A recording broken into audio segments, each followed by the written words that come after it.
잊을 수 없는 인상을 받으면서 조국 땅 여러 곳을 돌아본 우리는 개성으로 기행의 길을 이어갔습니다.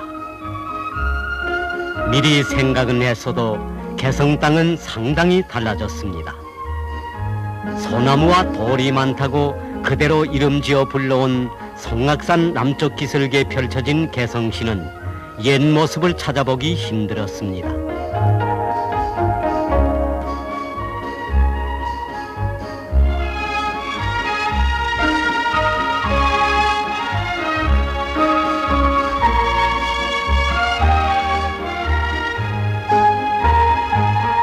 개성 땅의 변모된 모습은 어디서나 볼 수 있었습니다. 그 전날에는 초가집들만 옹기종기 들어앉았던 개풍군과 장풍군, 판문군 소재지들은 물론이거니와 니들도 몰라보게 변했습니다.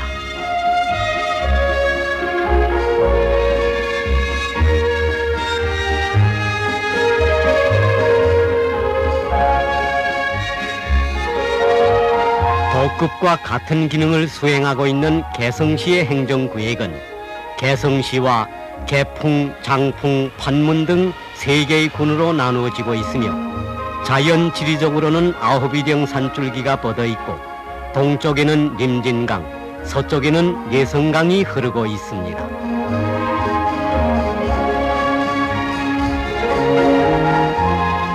보고 싶은 데가 여러 곳이고 듣고 싶은 이야기들이 많은 개성에서 우리가 먼저 찾아간 곳은 개풍군에 있는 풍덕벌이였습니다.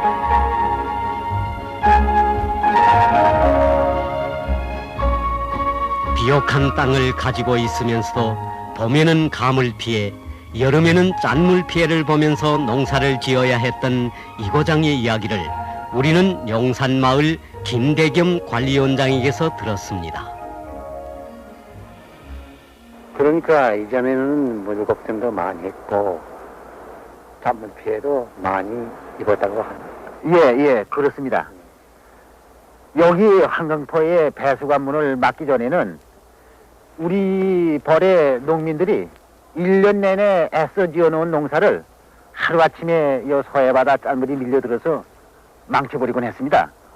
그러던 것을 위대한 수령님께서 여기에 한강호 배수관문을 막아주신 이후부터는 우리 농민들이 영영 물난리를 모르고 해마다 만풍년을 이루고 가고 있습니다. 지금으로부터 30해 전인 1957년 8월 어버이 수령님께서 무더운 삼복도이도 마다하시고 여기 풍덕벌에 찾아오시어 신해방지구 농민들의 간절한 소원을 풀어주신 그 사랑이 있어 오늘은 수리화가 완성된 벌에서 억년 물걱정을 모르고 해마다 풍년 농사를 짓게 되었습니다.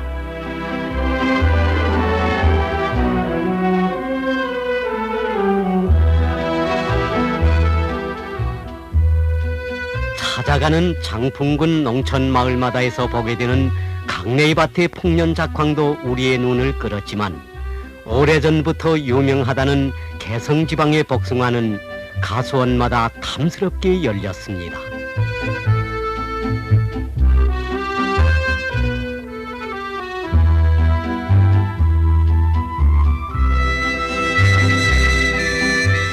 향기로운 복숭아 맛의 정신을 팔았던 우리가 판문 땅으로 가서 들린 것은 참외밭이었습니다.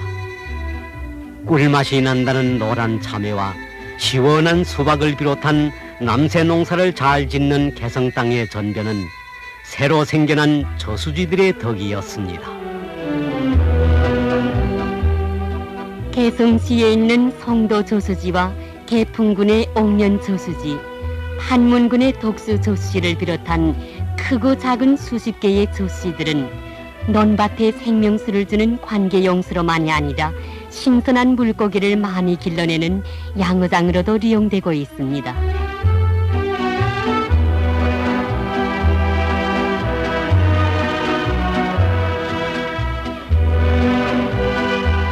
우리가 장풍군을 비롯한 개성 지방의 여러 곳에서 자주 볼 수 있은 것은 마음 놓고 뛰노는 사슴떼였습니다. 아마도 인삼꽃향기 풍겨오는 개성 땅에 정이 든 것 같습니다.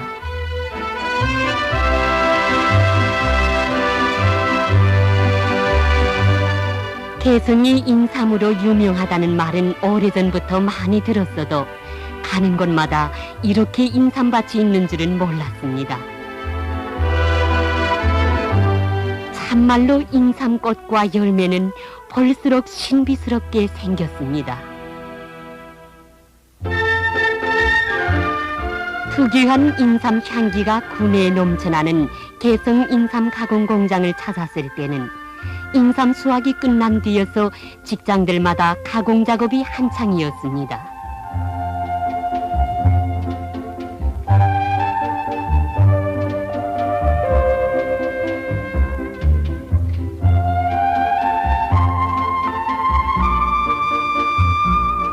이 공장 기술 일꾼들은 인삼에 들어있는 약 효능이 손상되지 않도록 가공해서 오랫동안 보관하기 위한 실험과 연구를 꾸준히 진행하고 있었습니다.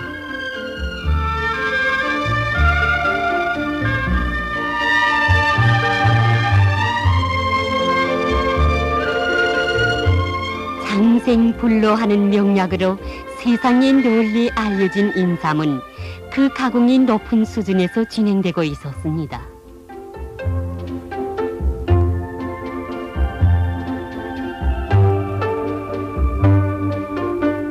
따뜻한 개성 지방의 비옥한 토양에서 다른 데 없는 희귀한 영양물질만 흡수하면서 자라서인지 실하고 색깔 좋은 고려 홍삼은 보기만 해도 그 약효가 당장 날 것만 같았습니다.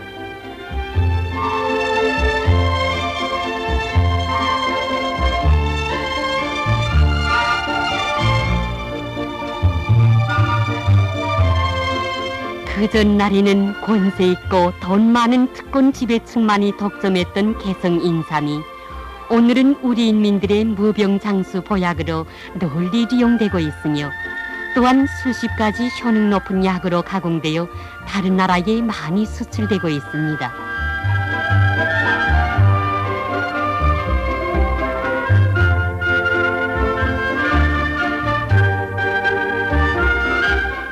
인삼은 보약으로만이 아니라 고급 기호 식료품으로도 가공되어 사람들의 인기를 끌고 있습니다.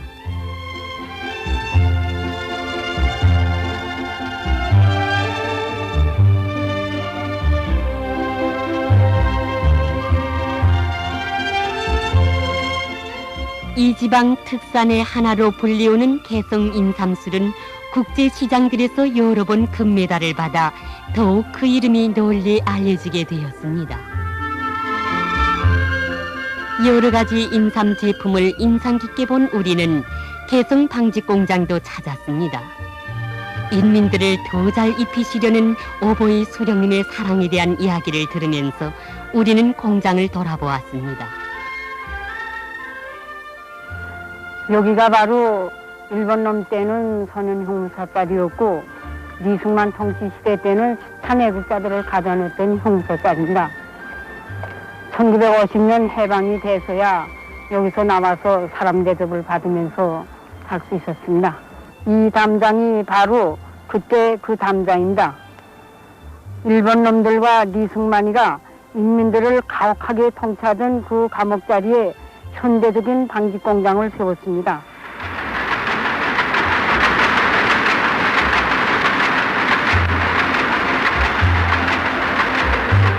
이 공장은 현대적인 설비들을 충분히 갖추고 문양고온 여러 가지 천을 해마다 수만 리터씩 생산하고 있습니다. 개성 방직 공장에서 생산되는 격자 무늬천은 다른 나라 사람들로부터도 좋은 평을 받고 있습니다.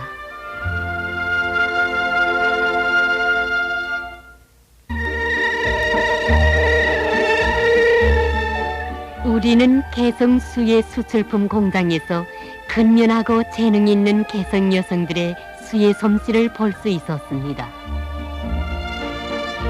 예로부터 12세 모시천을 곱게 짜서 산뜻한 조선옷을 지어 입어 세상의 이름을 날리던 개성 여인들의 섬세한 바느질 솜씨가 오늘은 각종 수의 품들에도 담겨져 있습니다.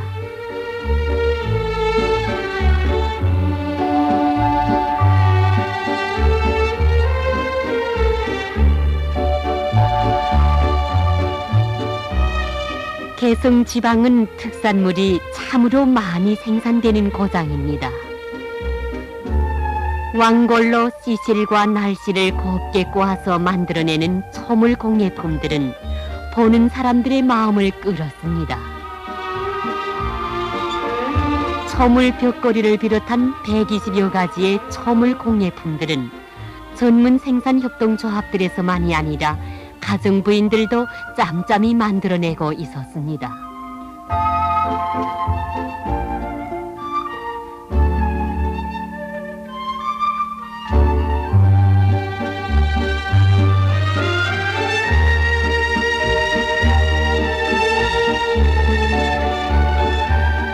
오랜 고려 청자기의 전통을 살리면서 현대적 미감에 맞게 그 형태와 질을 부단히 개선하고 있는 도자기 제품들은 섬세하면서도 부드럽고 우아한 맛으로 해서 누구나 욕심을 내게 되는 개성의 특산품입니다.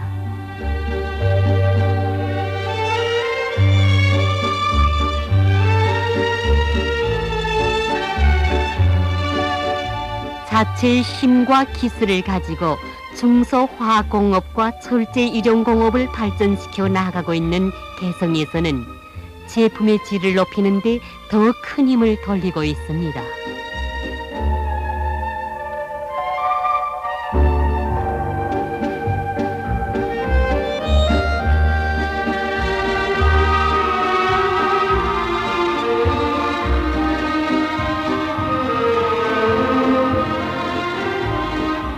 오늘의 개성 땅 이모저모를 주의 깊이 돌아본 우리는 고려의 수도였던 개성의 역사를 더 알고 싶어 역사박물관을 찾았습니다.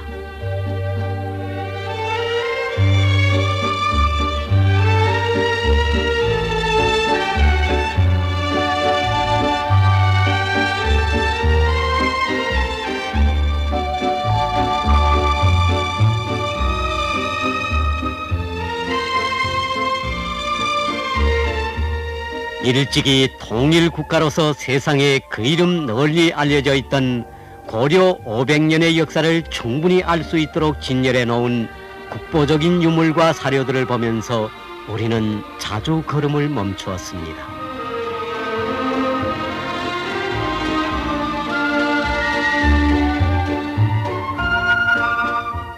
고려 봉건 왕조의 궁성으로 되어 있던 이 만월대는 1361년에 외적의 침입으로 불타버리고 송악산 기슭에 그 자리만 남아 있습니다.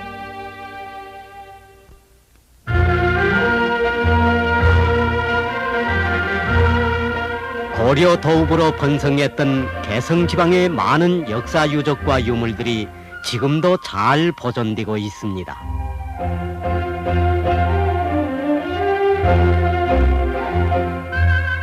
개성시 선죽동에서 동북쪽으로 1km 정도 가면 처음에는 대명궁으로 부르다가 1310년대에 성균관으로 불렀다는 옛 건물이 있습니다.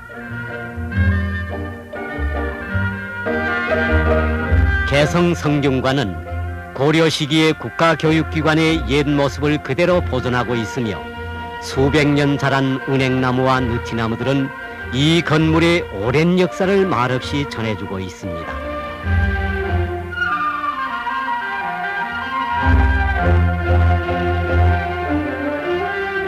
개성 땅을 찾는 사람이면 누구나 먼저 생각하게 되는 개성 남대문입니다.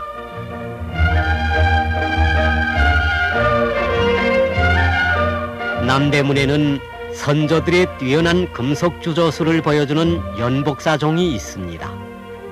완전히 파괴되고 16톤에 달하는 연복사종도 27개소의 상처를 입은 채 떨어졌던 것을 전후 1955년에 원상대로 복구했습니다.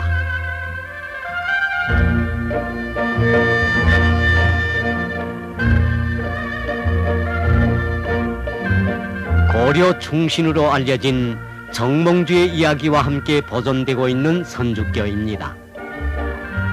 고려 시기 돌다리 특징을 찾아볼 수 있는 선죽교에는 정몽주의 빗자욱이라고 전해지는 판돌이 있습니다.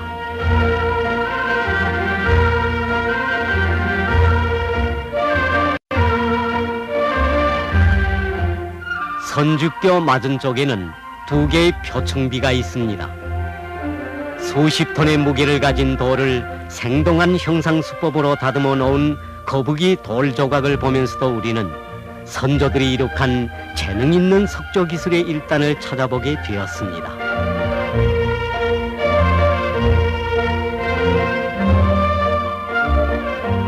우리는 고려 31대 왕이었던 공민왕과 그의 아내의 무덤을 찾았습니다. 무려 7년 동안이나 건설했다는 이 무덤은 선조들의 뛰어난 재능과 기술의 일단을 볼 수 있어 이곳을 찾는 사람들은 흔히 석조각 박물관이라고도 부르고 있습니다. 우리는 이 무덤에서 파괴된 병풍돌을 볼 수 있었는데 이것이 바로 1900년대 초 일본 놈들이 이 무덤을 도굴해 가면서 폭파해버렸던 자리라는 것을 알게 되었습니다.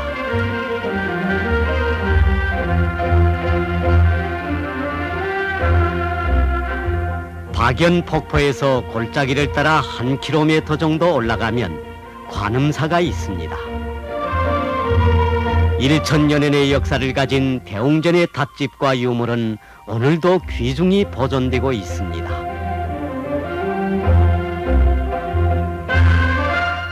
떨어지는 물소리 심리 밖에서도 들린다는 박연폭포가 대웅산 밑에 있습니다.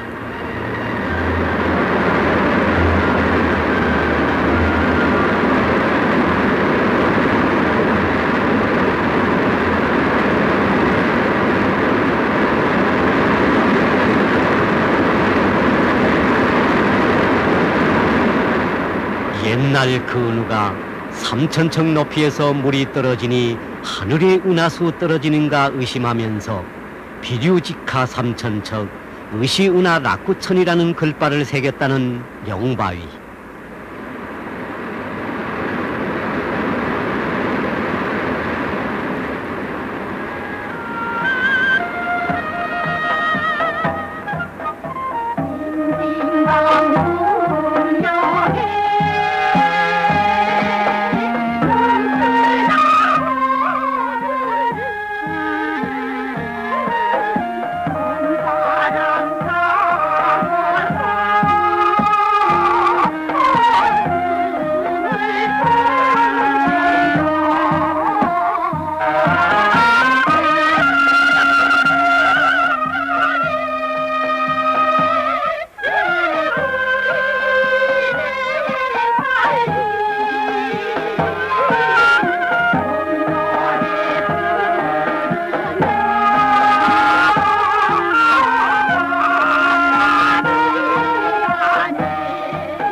박연 폭포 옆에 있는 봄사정으로 오르던 우리는 한 가정의 안내를 받게 되었습니다.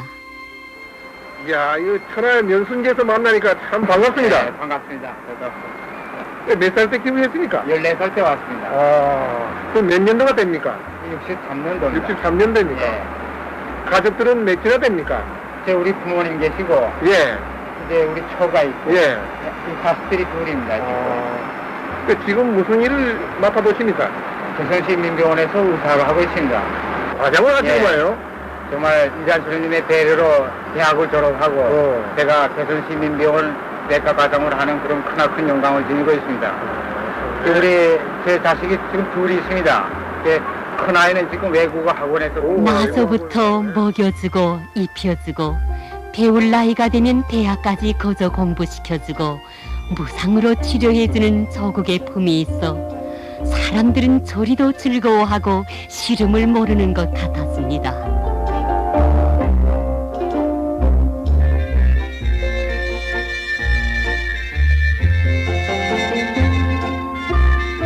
고유한 민속놀이가 있어 더 깊은 추억으로 남게 될 파견을 뒤에 두고 우리는 고려동으로부터 자남동에 이르는 조선식 기와집 거리로 발걸음을 옮겼습니다. 개성 사람들의 생활 풍습이 깃든 기와집들을 잘 보존하도록 국가에서 대책을 세우고 있다는 이야기를 들은 바 있어 짐작은 했지만 정작 대문 안으로 들어서니 개성 사람들의 고유한 생활의 향취가 풍겨왔습니다.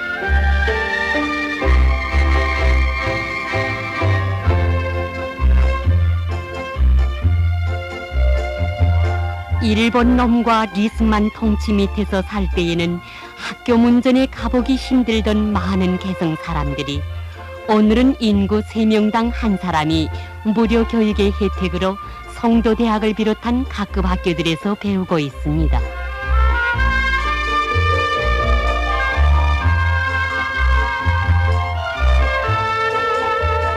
성악산 기술계는 개성 학생소년궁전이 자리 잡고 있습니다.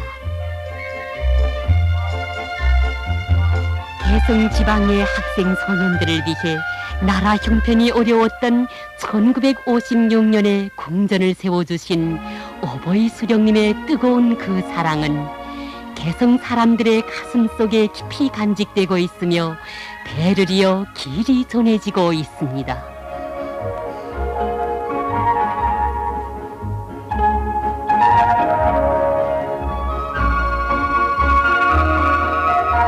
이곳에서 학생 소년들은 희망과 소질에 따라 마음껏 배우며 자라나고 있습니다.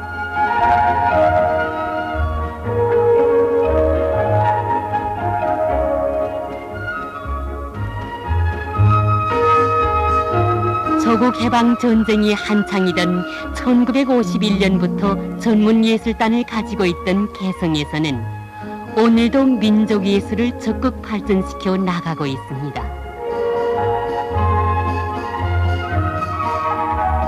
찾는 곳마다에서 잊을 수 없는 인상을 받아 앉던 우리는 개성시 인민병원에도 들렸습니다.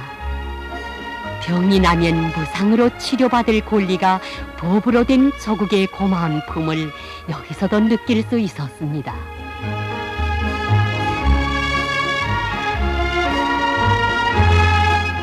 개성 사람들의 즐거운 생활의 한순간이 펼쳐지곤 하는 통일관입니다.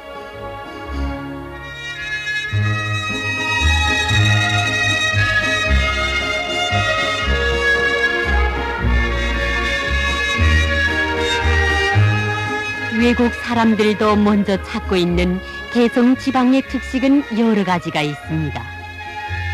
보약이 되면서도 한 끼 식사를 대신한다는 인삼 통닭곰도 개성 특식이지만 다시 찾아낸 개성 추어탕이며 구미를 돋구는 신설로 약밥, 우메기, 경단을 비롯한 고유한 조선 민족 음식은 세상에 내놓고 자랑할 만도 했습니다.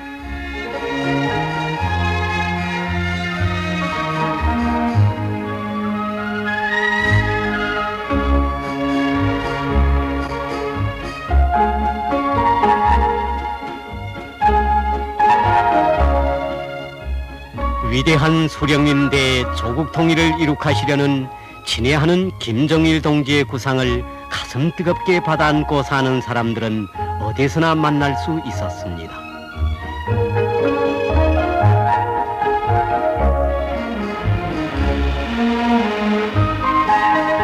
남편 없이 꽃같은 청춘 시절을 홀로 보내면서 환갑을 넘긴 저 할머니는 오늘도 림진강 건너편에서 산다는 가족들을 기다리며 일손을 놓지 않고 있습니다. 날이 갈수록 좋은 옷감이 자주 생기고 해마다 풍년나달이 쌀독에 넘쳐나지만 갈라져 사는 부모 처자들과 햇살밥 한 그릇 나누지 못하는 개성 사람들의 마음을 전해주려는 듯 날새들만 군사분계선을 자유로이 넘나들고 있습니다.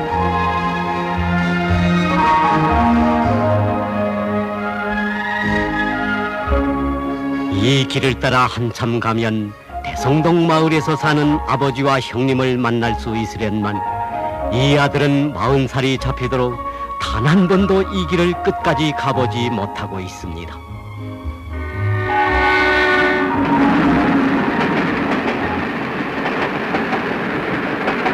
이 철길을 따라 몇 시간이면 서울과 평양으로 가고 오면서 헤어졌던 혈육들이 만날 수 있으련만 남으로 달리던 열차들은 개성 땅에 오면 부득불 멎어야 하니 이것이 과연 누구 때문입니까?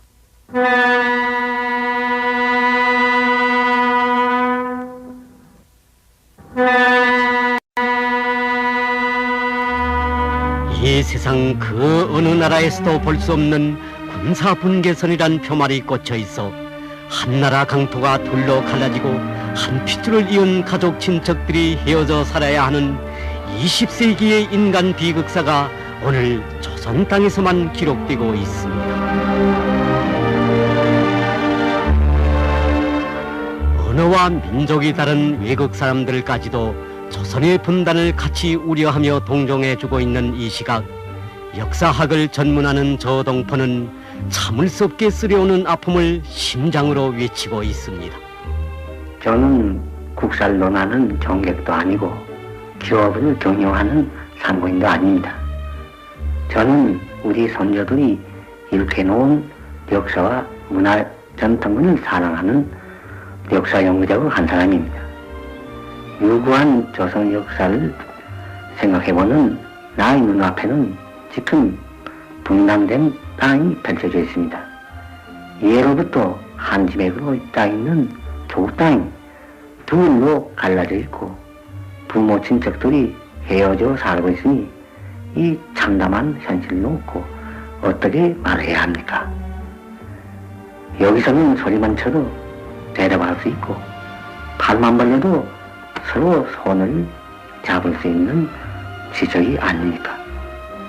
예로부터 지구에 나라들이 생겨 국경을 가르는 표말은 박은 적 있어도 한나라 땅에 한 민족이 서로 오고 갈 수 없게 콘크리트 장벽과 철조망을 쳐서 국경 아닌 국경으로 되어 있는 나라는 내 아직 동서고금에 알지 못합니다. 무엇 때문에, 그 누구 때문에 조국 땅이 둘로 갈라져야 합니까? 민족의 양심을 가지고 있는 사람이라면 대답해보시오. 세계의 양심이요, 대답해보시라. 이것은 조선의 평범한 역사학자 한 사람만이 호소가 아닐진데 민족의 넋이 살아있다면 그 누구도 통일성업에 절대로 외면할 수 없을 것입니다. 반만년의 유구한 역사를 자랑하며 살아온 우리는 예로부터 한 핏줄을 이은 단일 민족인데 어이하여 참기 힘든 민족 분단의 비극을 21세기가 다 되어오는 오늘까지 겪어야 합니까? 결코 조선은 갈라져서는 안 되며 민족의 분단은 끝장나야 합니다. 우리는 개성에서 기행의 길을 멈추게 됩니다. 허나 우리의 기행은 끝나지 않았으며 통일된 남녘 땅으로 찾아갈 그날은 반드시 오고야 말 것입니다.